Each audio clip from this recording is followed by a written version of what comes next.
Яшьлек белән янәшә. Якташыбыз Иске Әмзә кызы Розалия Зәйниева Нургалиеваның шигырь җыентыгы дөнья күрде.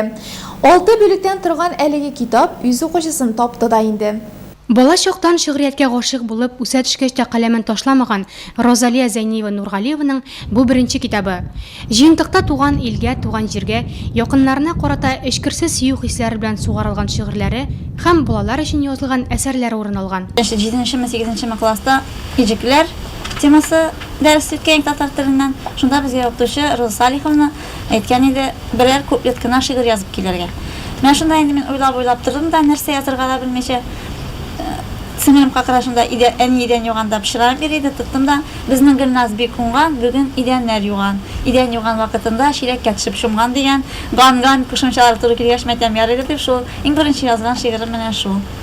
Шигырь язу вакытын кылмый, төрле вакытта, төрле моментта килергә мөмкин. Мен шуңа күрә кагаз белән ручка һәр вакыт минем кисәдә гели дип әйтергә була.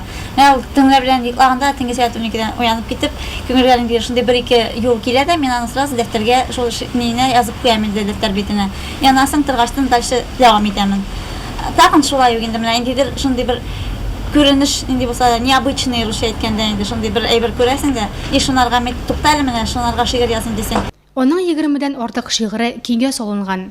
Ләкин үзенең төп җиңүе дип 2005 елда Татар җыры конкурсында мизгел шигырына язылган җырның беренче урынга лаек булуына тоел.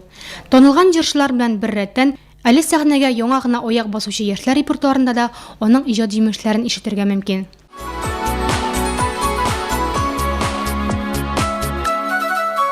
Тумаганда кебек бу дөньяга, үтмәгәндә кебек зур юллар, тик киресен дәлилләр бары, эшли таушаган куллар.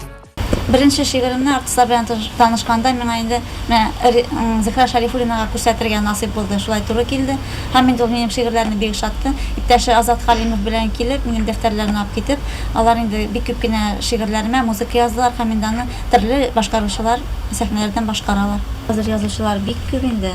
Аннарсын алар арасында төшеп тә каласы килми.